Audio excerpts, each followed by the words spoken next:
Baik, assalamualaikum warahmatullahi wabarakatuh. Waalaikumsalam warahmatullahi wabarakatuh. Hari ini kita kembali memulai perkuliahan dengan menampilkan pemakalan selanjutnya. Mudah-mudahan pemakalan ini bisa tampil maksimal sehingga presentasi ini dapat diterima oleh rekan-rekan lainnya. Kepada pemakalan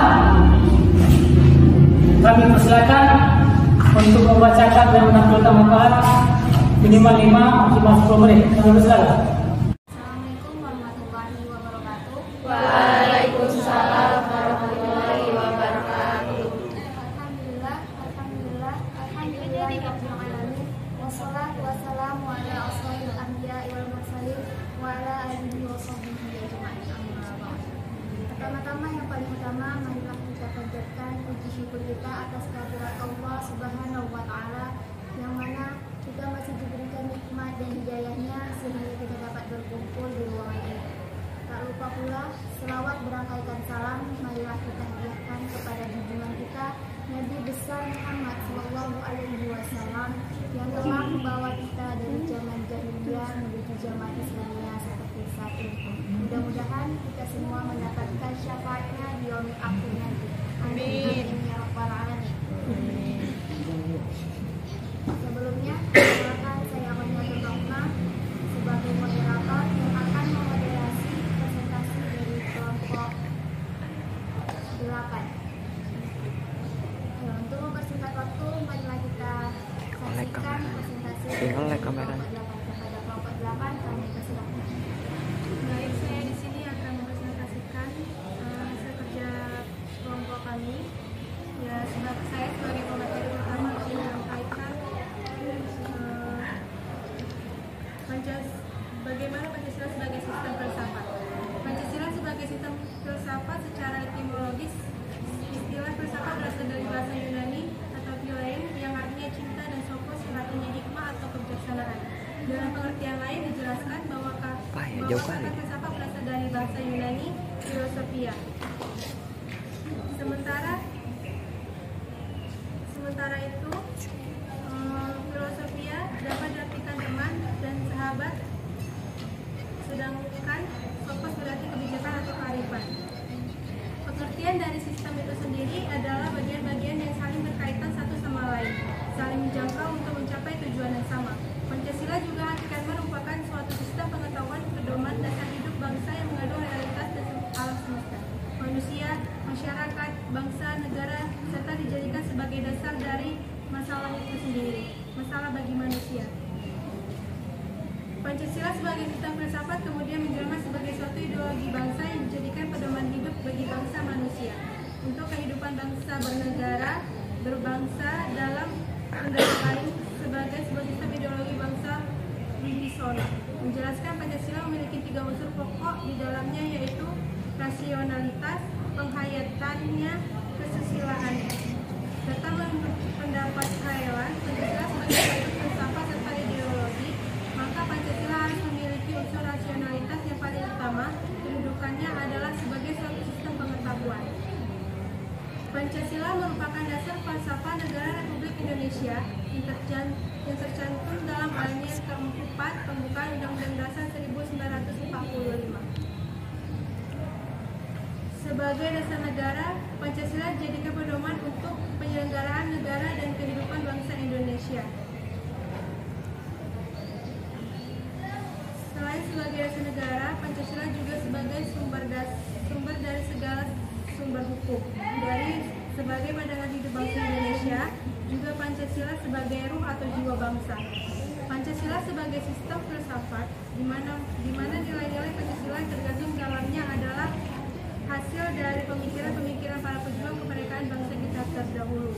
Dalam penerapannya, Pancasila digunakan sebagai paradigma pembangunan tata hukum nasional. Pancasila merupakan inti dari membangun tata hukum nasional dan kesuksesan pembangunan tata hukum sendiri. Juga dilihat dari seberapa besar kesadaran hukum bagi masyarakat itu sendiri. Materi selanjutnya akan disampaikan oleh Linda. Materi selanjutnya yaitu pengertian Pancasila.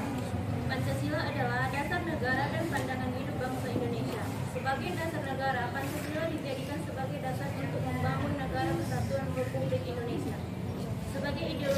bangsa dan negara Indonesia, Pancasila merupakan kristalisasi dari nilai adat, nilai budaya, nilai agama, dan dalam pandangan di Indonesia, nilai dalam Pancasila memiliki seperangkat nilai, yaitu ketuhanan, kemanusiaan, persatuan, demokrasi, dan keadilan. Kondisi Indonesia saat ini dapat diketahui dengan melihat perilaku dan kepribadian masyarakat Indonesia yang tercermin dalam perilaku sehari-hari. Materi selanjutnya akan dibacakan oleh akan membacakan materi yang ketiga, yaitu implementasi Pancasila dalam kehidupan sehari-hari. Dalam berbangsa dan bernegara, sebagai warga negara Indonesia kita harus berpegang teguh pada Pancasila, yang mana itu adalah ideologi negara. Pancasila sebagai pedoman bagi seluruh warga negara Indonesia seharusnya lebih dari cukup untuk menjadi arah hidup kita dalam berbangsa dan bernegara. Maka dari itu, sudah seharusnya kita sebagai warga negara Indonesia harus menerapkan nilai-nilai yang terkandung dalam Pancasila dalam kehidupan bermasyarakat. Berikut merupakan penerapan dari nilai Pancasila. Sila pertama yaitu ketuhanan yang Maha Esa. Seharusnya dalam sila pertama ini warga negara Indonesia sudah jelas dan mengerti tentang Tuhan yang Maha Esa, meyakini bahwa perbuatan dan sikap kita pasti akan diperhatikan oleh Tuhan kita masing-masing. Sila kedua yaitu kemanusiaan yang adil dan beradab, mengakui dan memperlakukan manusia sesuai dengan harkat dan martabatnya sebagai makhluk Tuhan yang Maha Esa. Sila ketiga yaitu persatuan Indonesia. Maksud dari sila ketiga ini mengutamakan persatuan atau kerukunan bagi seluruh rakyat Indonesia yang mempunyai perbedaan agama, suku, bahasa, dan budaya. Sila keempat yaitu kerakyatan yang dipimpin oleh hikmat kebijaksanaan dalam permusyawaratan perwakilan. Menerapkan sila keempat ini, kita sebagai warga negara dan warga masyarakat, setiap manusia Indonesia mempunyai kedudukan, hak, dan kewajiban yang sama dan tidak boleh memaksakan kehendak kepada orang lain. Mengutamakan musyawarah dalam mengambil keputusan untuk kepentingan bersama, mencapai mufakat diikuti oleh semangat kekeluargaan, menghormati dan menjunjung tinggi setiap kepuasan yang dicapai sebagai hasil musyawarah dengan itikat baik dan rasa tanggung jawab menerima dan melaksanakan hasil keputusan musyawarah. Sila kelima yaitu keadilan sosial bagi seluruh rakyat Indonesia. Keadilan berarti adanya kesamaan dan saling menghargai karya orang lain. Jadi seseorang itu bertindak adil apabila orang memberikan sesuatu kepada orang lain sesuai dengan haknya. Keadilan sosial bagi seluruh rakyat Indonesia memiliki makna yang sangat luas seperti kekeluargaan dan kegotong royongan, sikap adil terhadap sesama. Yang perlu digarisbawahi adalah jangan menggunakan hak milik untuk usaha-usaha yang bersifat pemerasan terhadap orang lain. Hal-hal yang bersifat pemborosan dan gaya hidup mewah maupun bertentangan dengan atau merugikan kepentingan umum. Materi selanjutnya akan dibacakan oleh Al. Materi selanjutnya yaitu terkait hambatan atau benturan dalam menerapkan Pancasila. Dalam menerapkan Pancasila di dalam kehidupan sehari-hari tentu tidak terlepas dari yang namanya hambatan. Faktor penghambat tersebut dapat dibedakan menjadi faktor internal dan faktor eksternal. Faktor internal yaitu rendahnya tingkat kesadaran masyarakat dan pemahaman yang dimiliki terhadap nilai-nilai Pancasila masih relatif kurang dan dangkal. Misalnya, ada nilai ketuhanan, biasanya pemahaman yang dimiliki hanya sebatas pada tindakan sembahyang dan membuat upacara. Selain itu, pengetahuan dan pemahaman di dalam nilai-nilai keadilan hanya terbatas pada keadilan di bidang ekonomi. Dan faktor eksternal yaitu kurangnya kontrol dan panutan dalam masyarakat. Contoh pelanggaran nilai-nilai Pancasila dalam kehidupan sehari-hari sebagai berikut. 1. Penyimpangan sila pertama. Pembakaran tempat ibadah adalah suatu bentuk pelanggaran. Seharusnya kita sebagai manusia yang baik, kita harus menjaga dengan baik tempat ibadah kita agar tetap terjaga dan terawat, bukan malah kita merusaknya dengan cara membakarnya. 2. Contoh penyimpangan sila kedua. Pada sila kedua yaitu perbudakan, mempekerjakan anak di bawah umur. Yang ketiga, penyimpangan sila ketiga. Mungkin kita tidak merasa asing lagi jika mendengar masalah tawuran antar pelajar, karena masalah ini sering terjadi khususnya di kalangan pelajar SMP sampai SMA atau SMK. Bahkan di kalangan pelajar sekolah dasar pun bisa terjadi. 4. Penyimpangan sila keempat. Contoh penyimpangan dan sila keempat ini yaitu ketidakadilan hukum, ulah wakil rakyat yang memalukan, korupsi, dan masih banyak lagi. 5. Penyimpangan sila kelima. Sila kelima yang berbunyi keadilan sosial bagi seluruh rakyat Indonesia mengandung makna bahwa semua masyarakat Indonesia harus bisa hidup dengan adil dan makmur serta menghormati hak-hak orang lain. Namun sampai saat ini banyak sekali penyimpangan sila kelima tersebut seperti kemiskinan, diskriminasi, atau perlakuan tidak adil karena hal tertentu. Sekian, terima kasih. Demikianlah presentasi dari kelompok 8. Sini saya akan buka sesi tanya jawab kepada teman-teman yang ingin menjawab menyampaikan pertanyaannya. Kami persilahkan. Assalamualaikum warahmatullahi wabarakatuh. Perkenalkan, saya Raisa Salsabila, perwakilan dari kelompok 2 ingin bertanya. Pertanyaannya, apa saja ciri dari Pancasila sebagai sistem filsafat? Terima kasih. Selanjutnya ingin bertanya Abi. Assalamualaikum warahmatullahi wabarakatuh. Perkenalkan, nama saya Muhammad Abiwadi dari kelompok 6. Saya ingin bertanya, mengapa Pancasila menjadi ideologi nasional? Jelaskan alasannya.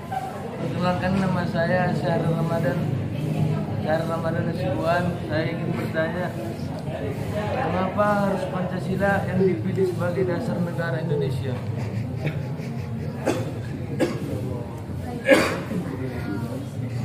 Pertanyaan sudah kami simpan dan akan dijawab oleh penanggalan kepada penanggalan. Silakan menjawab pertanyaan.